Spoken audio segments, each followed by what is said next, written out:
Hi மக்களே, வணக்கம் வணக்கம் வணக்கம். ஃபர்ஸ்ட் ஆஃப் ஆல் என்னோட சேனலை சப்ஸ்கிரைப் பண்ணிவிடுங்க. உங்கள் பொண்ணான கையில் பெல் பட்டன் ப்ரெஸ் பண்ணிவிடுங்க. முடிஞ்சால் ஷேர் பண்ணுங்கள். டைம் இருந்தால் வீடியோ பாருங்கள்.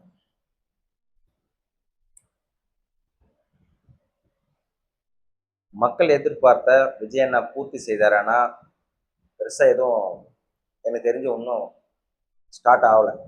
ஃபார் எக்ஸாம்பிள், விவசாய கடன் தள்ளுபடின்னு சொன்னார். 5 ஏக்கரை கம்மியாக இருக்கவங்களோ இல்லை கம்மியாக குறு சிறு விவசாயிகள் மொத்தமாக கடன் தள்ளுபடின்னு சொன்னார். பட் வாங்கின கடனுக்கு ஏற்ற மாதிரி தான் நாங்கள் தள்ளுபடி பண்ணுவோம் அப்படின்ற மாதிரி அறிக்கை விட்டுருக்காங்க. ஸோ பேங்க் தள்ளுபடி சொல்லிட்டு மொத்தமாக சின்ன சின்ன விவசாயிகள் கடன்லாம் மொத்தம் தள்ளுபடினாரு, செய்யல. அது இப்போனா எல்லாருமே அந்தந்த ஊரில் வந்து விவசாய கடன் தள்ளுபடின்றது வந்து சொன்னாரே, ஒன்றும் சிஎம் செய்யலை அப்படின்னு சொல்லிட்டு ஆஸ் யூஷுவல் போராட்டங்கள் நடந்துகிட்டே தான் இருக்குது. இந்த பக்கம் இலவச பஸ் சொன்னார், அதுவும் பெருசாக இன்னும் நடக்கலை, ப்ராசஸ் ஆகலை. இந்த தங்கம்லாம் சொன்னார், அதுவும் பெருசாக நடக்கலை. ஸோ டைம் சீரு, அப்புறம் இந்த குழந்தை பிறந்துச்சுன்னா தங்கம், ஸோ எக்ஸட்ரா எக்ஸட்ரா சொன்னார். எதுவுமே பெருசாக நடக்கலை. ஃபர்ஸ்ட் ஆஃப் ஆல் வந்துட்டு வெள்ளை அறிக்கை சொன்னார். விஜயண்ணா வந்துட்டு நான் எல்லாருமே பிடிச்சிதான் ஓட்டு போட்டோம், நம்ம அவருக்கு வரணும் தான் எதிர்பார்த்தோம். பட் எல்லாருமே வந்துட்டு இப்போ தான் வந்தார் 10 நாள் ஆச்சு, 15 நாள் ஆச்சு, 20 நாள் ஆச்சு, எல்லாமே அதை தான் சொல்லிட்டு இருக்கோம். பட் நான் போன வீடியோவில் சொன்ன மாதிரி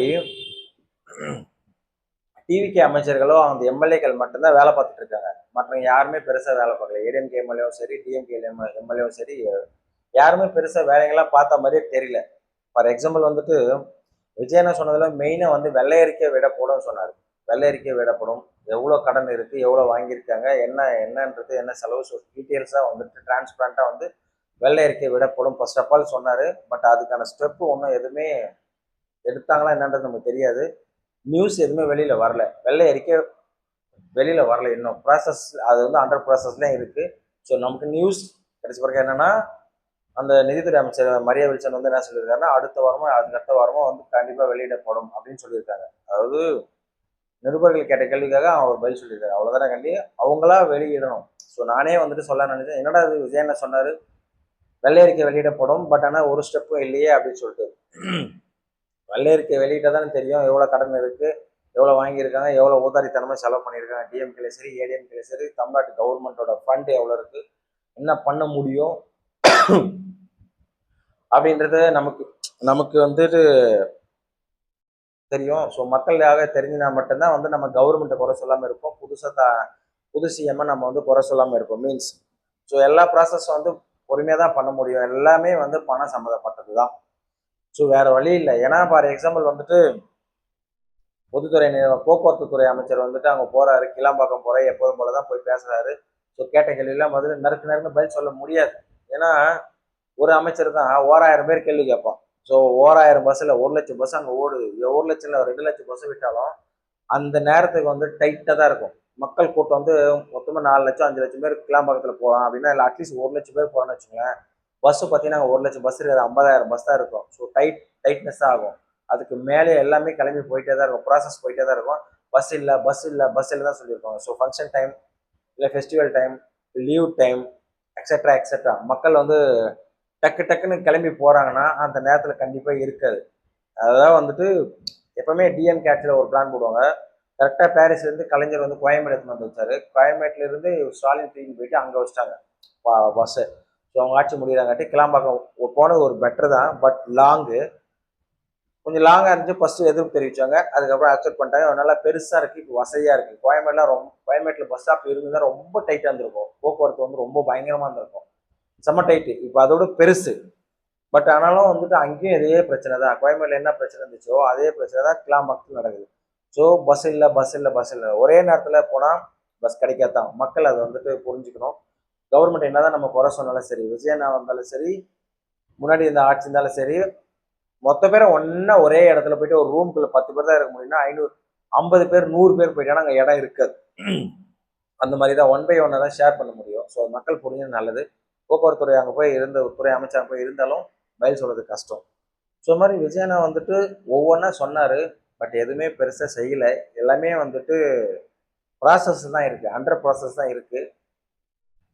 உதயநிதி சொன்ன மாதிரி விஜயனா வந்துட்டு ரொம்ப அமைதியாக தான் இருக்காரு. அந்த அந்த அந்த ஸ்பீடு இருக்கணும். எல்லாமே வந்துட்டு அமைச்சர்கள் மட்டும் தான் பதில் சொல்லிட்டு இருக்காங்க. சின்ன சின்ன ஒர்க்குகள் தான் போயிட்டு இருக்கு. ஃபார் எக்ஸாம்பிள் வந்துட்டு போன வீடியோல சொன்ன மாதிரி ஒரு 20 வருஷமா ஒரு பஸ்ஸில் சொல்லிட்டு கீர்த்தனா சொன்னாங்க. கீர்த்தனா துறையில அவங்க மாவட்டத்தில் சொன்னாங்க ஒரு பொண்ணு சொல்லிச்சுன்னு சொல்லிட்டு உடனே பஸ் ஏறி வராங்களே அந்த மாதிரி ப்ராசஸ் வந்து டக்கு டக்கு டக்குன்னு பண்ணணும். இப்போ லஞ்ச ஒழிப்புத்துறையில வந்துட்டு வந்துட்டு லஞ்சம் இருக்கா இல்லையா வாங்குறாங்களா இல்லையான்றது அந்தந்த ப்ராசஸ் அந்தந்த அமைச்சர்கள் அவங்க அதிகாரிகள் எல்லாமே செயல்படணும். ஸோ இது எல்லாமே வேகமாக நடக்கணும். அப்பதான் எல்லாமே செயல்படும். ஸோ வெள்ளை அறிக்கை வெளியிடுன்னு சொன்னாரு, வெளியிடல. ஸோ விவசாயிகள் கடன் தள்ளுபடியில் குளறுபடி. ஸோ அந்த தங்கம், கல்யாணத்துக்கு தங்கம், தாய்மாமன் சீரு அதுவும் ப்ராசஸ் இல்லை. ஃப்ரீ பஸ்ஸுன்னு சொன்னாரு, அதுவும் ப்ராசஸ் இல்லை. ஸோ மகளிர் தொகை சொன்னாங்க, அதுவும் இல்லை. மேபி 1000 ரூபா போட்டாங்க. பட் அது வந்துட்டு 2500 வருமானது தெரியல, இல்லை புதுசாக கணக்கு எடுப்பாங்களான்னு தெரியல. அது போக மெயினாக கேஸ் 6 கேஸ் சொன்னாங்க. ஸோ அது ப்ராசஸ் என்னன்னேன்றதே தெரியல. இப்போ கொடுக்க முடியாது, ஆணித்தரமாக சொல்ல முடியும். ஏன்னா கேஸ் வந்து ஏன் இப்போ தர முடியாதுன்னா கண்டிப்பாக வந்துட்டு அது போர் போயிட்டு இருக்கு. ஈரான் அண்ட் அமெரிக்கா இஸ்ரேல் போர் எல்லாருக்குமே வார் தெரியும். ஸோ அங்கே வந்துட்டு பிரச்சனை போயிட்டு இருக்கு.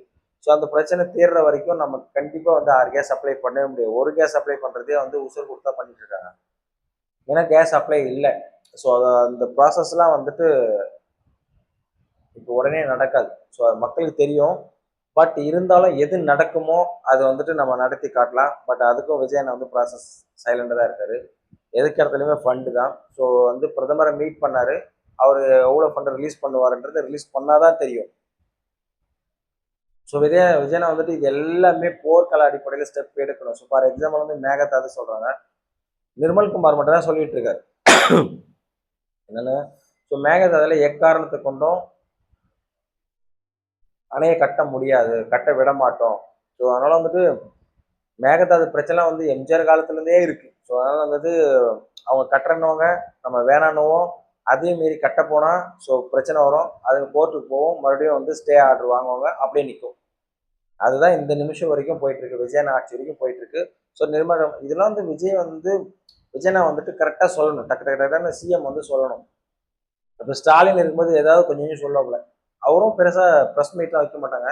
அவர் கீழே இருக்க அமைச்சர்களே சொல்லுவாங்க, இல்லைன்னா வந்துட்டு ப்ராசஸ் நடக்கும். ஸோ வந்துட்டு ஸ்டாலின் வந்து பெருசாக வந்துட்டு இப்போ எப்போ பார்த்தாலும் விஜயனா வந்துட்டு ப்ரெஸ் மீட் பண்ண மாட்டாரு, கொடுக்க மாட்டாரு. ஃபார் எக்ஸாம்பிள் இப்போ டெல்லிக்கு போனாரு, சார் ஜெயலலிதாவே வந்தாங்கன்னா வந்து ப்ரெஸ் மீட் கொடுத்துட்டு போவாங்க, நீங்கள் ஏன் கொடுக்க மாட்டீங்க, போயிட்டே இருக்கீங்க அப்படின்றாரு. பட் விஜயனுக்கு தான் தெரியும் பிரச்சனை என்னன்னு சொல்லிட்டு ப்ரெஸ் மீட்டில் ஏகப்பட்ட கேள்விங்க கேட்பாங்க. இப்போ ஃபார் எக்ஸாம்பிள் வந்துட்டு நம்ம செங்கோட்டையை சொல்லிட்டே இருந்தேன், நேற்று வந்துட்டு ப்ரெஸ் மீட் கொடுத்துட்டே இருக்காரு. உடனே பார்த்தா, சார் நீங்கள் வந்துட்டு சட்டம் ஒழுங்கு சரியில்லை, ஒஸ்ட்டாக போயிட்டு இருக்கு அப்படின்னு கேள்வி கேட்குற நிருபர். பட் அவர் எதுவுமே பதில் சொல்லலை, ஓடிட்டார். அங்கே நின்று பதில் சொல்லணும். மற்றதுக்கெல்லாம் பதில் சொன்னார்.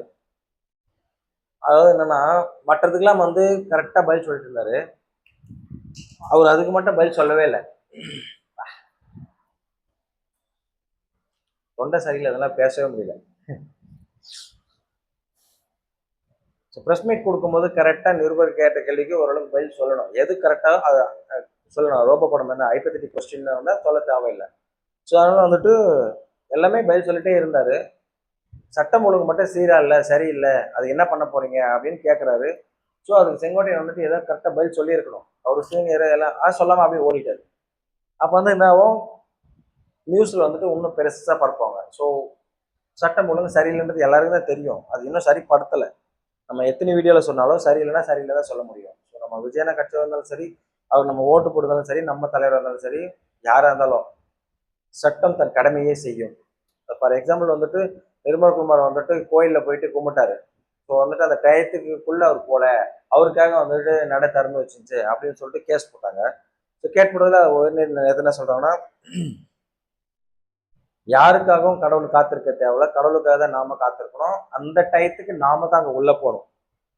ஸோ அதனால வந்துட்டு இதுல வந்து எந்த குளறுபடியும் தேவையில்லை, எல்லா டயத்துக்கு ஃபாலோ பண்ணிக்கோங்க. கோயிலுக்கு போறோம்னா அந்த டயத்துக்குள்ள போங்க, கடவுளை தான் நாம போய் பார்க்கணும், நமக்காக கடவுள் காத்திருக்க மாட்டாருன்னு உயர்நீதிமன்றம் கரெக்டான தீர்ப்பு சொல்லிட்டாங்க. ஸோ அந்த மாதிரி ஊழல் வந்துட்டு லஞ்சம், ஊழல், சட்டம் ஒழுங்கு சரியில்லைன்றது எல்லாமே கோர்ட்டுக்கு தான் போவோம். ஃபார் எக்ஸாம்பிள் வந்துட்டு நம்ம ஹைகோர்ட்ல சொல்லியிருக்காங்க என்னன்னா, கருப்பு படத்துல வர மாதிரி ஸோ இங்கேயும் நீதிபதிகளுக்குள்ள சரியில்லாதவங்க இருக்காங்க, ஊழல் பண்ணுறவங்களும் இருக்காங்க, அதை ஏற்று தான் ஆகணும் அப்படின்னு கரெக்டான விஷயம் சொல்லியிருக்காரு. ஸோ வந்து ஜட்ஜி எல்லாருமே நீங்கள் வந்து கடவுளாக பார்க்க தேவையில்ல, எல்லாருமே வந்துட்டு தெய்வமாக பார்க்க தேவையில்ல, எல்லாம் அவங்களும் மனுஷங்க தான், ஜட்ஜும் மனுஷங்க தான், அங்கேயும் ஊழல் நடக்கும் அப்படின்ற மாதிரி அவங்களே ஒத்துக்கினாங்க. ஃபார் எக்ஸாம்பிள் என்னன்னா, டெல்லியில் வந்துட்டு சுப்ரீம் கோர்ட்டில் இருந்த ஜட்ஜி ஒருத்தரே பார்த்தோன்னா கட்டு அவங்க மேலே பணம் வாங்கி வச்சிருந்தாரு. ஸோ இடி ரைடு போதுன்னு தெரிஞ்சு கொளுத்தி போட்டு பணம் எல்லாம் எரிஞ்சு போச்சு. எரிஞ்ச பணம் மீதி எல்லாமே அரெஸ்ட் பண்ணிட்டாங்க. ஸோ அவர் வந்து யஷ்வந்த் சிங்காவோ என்னவோ ஒரு பேர். ஸோ அந்த பெருசு அவ்வளோ கட்ட கோடி ரூபாய் வாங்கி வச்சிருந்து வராங்கன்னு தெரிஞ்சுமே கொளுத்தி போட்டுச்சு. ஸோ ஆனால் அங்கேயும் அவன் சட்ட ஒழுங்கு சரியில்லைல்ல, லஞ்சம் வாங்குற இருக்கத்தானே செய்கிறாங்க. ஸோ எல்லா இடத்துலையுமே லஞ்சம் வாங்குறவங்க ஆள் இருக்காங்க. இது வந்துட்டு இந்தியா லெவலில் லஞ்சம் யாரும் வாங்கக்கூடாது, ஊழல் செய்யக்கூடாது, சட்டம் ஒழுங்கு சீராக இருக்கணும்னா நம்ம இந்தியா லெவலில் வரணும். அப்போ தான் அந்தந்த மாநிலத்தில் சரிப்படும். ஸோ எல்லா இடத்துலையுமே வெட்டு, கொத்து, கொலை, ரேப்பு, லஞ்சம், ஊழல், சட்டம் ஒழுங்கு சரியில்லைன்னு நாடு ஃபுல்லாகவுமே இருக்குது. அதை சரி செய்யணும்னா கொஞ்சம் மக்களாகிய நாமளும் திருந்தணும். ஃபார் எக்ஸாம்பிள் வந்துட்டு அண்ணா டைட்டாக என்னதான் விஜய் அண்ணா வந்துட்டு ரூல்ஸ் கொண்டு வந்தாலும், போலீஸ்காரங்க என்னதான் ரோந்து வந்தாலும், சிங்கப்பெண் படையே கொண்டு வந்தாலும், அந்தந்த நேரத்தில் நடக்கிற பிரச்சனை நம்ம எதுவுமே பண்ணணும். ஃபார் எக்ஸாம்பிள் நான் எல்லா வீடியோ சொல்லியிருக்கேன், நீ டக்குன்னு சண்டை போடுறோம், நான் என்ன பண்ண முடியும்? விஜய் நான் வந்து காப்பாற்ற முடியும், போலீஸ் வந்து காப்பாற்ற முடியும். சண்டை நடந்து போய் தான் போலீஸே வருன்றாங்களே, அது கரெக்டு. வேற என்ன பண்ண முடியும்? சண்டை வருமா வரும்னு போலீஸ்காரன் வந்துட்டு ஒரு இடத்துல உட்காந்து பார்த்துட்டு இருப்பாங்க. ஸோ நமக்குள்ள சண்டை வரும், அடிச்சுப்போம், வெட்டிப்போம், குத்திப்போம், கொலை பண்ணிப்போம். ஸோ அதனால வந்துட்டு ஒரு போலீஸ் வந்து சொல்லியிருந்தாங்க என்னன்னா, மக்களாகிய மக்களும் திருந்தணும், அதிகாரிகளும் திருந்தணும், எல்லாமே சப்போர்ட் பண்ணாதான் எல்லாமே சட்டம் ஒழுங்கு சீராக இருக்கும், கொலை ரேப் எதுவும் நடக்காமல் இருக்கும். மக்கள் முதல்ல திருந்தணும். எதுக்கேத்தாலுமே வந்துட்டு நம்ம அரசாங்கத்தையோ இல்லை விஜயண்ணாவையோ குறை சொன்னோம்னு வச்சுக்கோங்களேன், அது வேலைக்கு ஆகாது. ஸோ எதுவுமே நமக்குள்ள பிரச்சனையை தீர்த்துனா நல்லா இருக்கும். ஸோ ஃபார் எக்ஸாம்பிள் வீடு பிரச்சனைகள் வந்துட்டே தான் இருக்கு. உதயநிதி சொன்ன மாதிரி ஒன்றும் விஜயண்ணா அமைதியாகவே இருக்காரு. ஸோ அவர் வந்துட்டு இப்போ லாஸ்ட் வீக்கில் நான் சொன்ன மாதிரி அவர் வந்துட்டு ஏதாவது சொல்லணும். ஸோ எதுவுமே சொல்ல முடியாது, அமைதியாக இருக்காரு. அமைச்சர்கள் மட்டும்தான் பேசிட்டு இருக்காங்க. அவர் சிஎம் யாரு சிஎம்? மக்களுக்கு தான் சிஎம். மக்கள் பிரச்சனை வரும்போது கண்டிப்பாக பதில் சொல்லி தான் ஆகணும். ஸோ அதுதான் நம்ம ஓட்டு போட்டு அவர் பதவியில் உட்கார வச்சிருக்கோம். ஸோ அவர் புரியாமலாம் இருக்காது. ஸோ எவ்வளோதான் சட்டங்கள் கொண்டு வந்தாலும் ஒன்றுமே இல்லை. இப்போ நைட்டு திருவாரூரில் உள்ள புந்து நம்ம லாஸ்ட் வீட்டில் சொன்ன மாதிரி, ஸோ அவங்க பசங்களுக்கு எதிர்ப்பே அவங்க கூட வெட்டி கொண்டு இருக்கானுங்க. என்ன பிரச்சனைன்னு தெரியாது. செங்கல் சூளை மேஸ்திரி அப்படி என்ன பிரச்சனைக்கு ஒருத்தனை வெட்டுறதுக்கு 6 பேர் வந்திருக்கானுங்க, வெட்டி சாய்ச்சிட்டாங்க. ஃபார் எக்ஸாம்பிள் சென்னையிலேயே வந்து ஆம்ஸ்டாங், நம்ம ராயபுரம் சைடு ஆம்ஸ்டாங்க அவ்வளோ ஸ்ட்ராங்கான போல்டான ஆள் வந்து கற்கன்னு வெட்டி போட்டு போயிட்டேன்ட்டானு. என்னன்னா வெட்டியாச்சு போயாச்சு. ஃபார் எக்ஸாம்பிள் இப்போ பிரச்சனை என்னன்னா, எல்லாமே எதிர்பார்க்கறது சட்டம் ஒழுங்கு ஸ்ட்ராங்காகவும் சீராகணும்னா ஒரே வழி தான். இவன் தான் பிரச்சனை பண்ணா, விஷயம் தெரிஞ்சுன்னா போட்டு தீர் சொல்றா, இல்லை உண்மை தெரிஞ்சா உடனே என்கவுண்டர், இல்லைன்னா தூக்கு போடணும். அவ்வளோதான். உயிருக்கு உயிர் தான், பழிக்கு பழி, கொலைக்கு கொலை. இதுதான் வந்து வன்மத்துக்கான தீர்வு. ஒரு வன்மத்தால அழிக்க முடியாது, வேற விஷயம். அது வந்து ஊர் பிரச்சனை, சண்டை பிரச்சனை, அது வேற. நீ என்ன வெட்டேன், நான் உன்னை வெட்டுறேன், இவங்க 2 பேரும் அவனை வெட்டும், அப்படியே போயிட்டே தான் இருக்கும். பட் இதுதான் இந்த விஷயம் அப்படி இல்லை. ஆம்ஸ்டாங்க வெட்டினவன், இப்போ அந்த குட்டி பொண்ணை கொன்னவன், எல்லாமே எக்ஸெட்ரா நிறைய பேர் இருக்காங்க. ஃபார் எக்ஸாம்பிள் வந்துட்டு யஷ்வந்த் பேர், அவங்க அம்மாவையும் கொண்டுட்டான், ஒரு வயசு ஒரு குட்டி பொண்ணு ரேப் பண்ணி கொண்டுட்டான். ஸோ அவங்களாம் வந்து ஜெயிலில் போட்டிருந்தாங்க. ஆனால் அது என்ன பிரச்சனை, சரியான சாட்சி இல்லை அப்படின்னு சொல்லிட்டு அவனை ரிலீஸ் பண்ணிட்டாங்க. பல மாதத்துக்கு முன்னாடி ரிலீஸ் பண்ணிட்டாங்க தர்ஷன்ன்றவனை. பட் மறுபடியும் வந்துட்டு கவர்மெண்ட், நம்ம தமிழ்நாடு கவர்மெண்ட் நம்ம மேல்முறையீடு செய்ய போகிறோம் அப்படின்னு சொல்லிட்டு, அது நல்ல விஷயம் தான். பட் ஆனால் என்னன்னா, உண்மை அதான் தெரிஞ்சுன்னா தூக்கில் போட்டு தானே முடிஞ்சிருக்கு சொல்லி. மக்கள் எதிர்பார்க்கறது குற்றம் செஞ்சவனுக்கு, குற்றம் இழைப்பவனுக்கு கொலை தண்டனை தான் மெயின். தூக்கு தண்டனை இல்லைன்னா என்கவுண்டர். அது பண்ணால் மட்டும்தான் சட்ட சீராகும், சட்ட ஒழுங்கு சீராக இருக்கும். இது விஜயண்ணா வந்து யோசிக்கணும், வேறு வழியே இல்லை. இப்போ அந்த அஜித்குமார் கொண்டவனையும் தூக்கில் போடணும், அப்பா பிள்ளையும் கொண்டவனுக்கு தூக்கு தண்டனை கொடுத்துருக்காங்க, எக்ஸட்ரா எல்லாமே கொடுத்துருக்காங்க.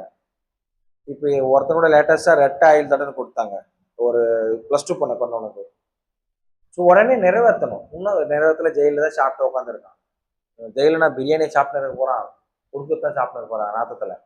ஸோ அதே பனிஷ்மெண்ட் தான். பட் க்ளோஸ் பண்ணணும், அதுதான் கரெக்டாக இருக்கும். ஸோ விஜயண்ணா சொன்னதெல்லாம் செய்கிறதுலையும் இதுவும் ஒன்று, சட்ட ஒழுங்கு சீர்படுத்தணும்.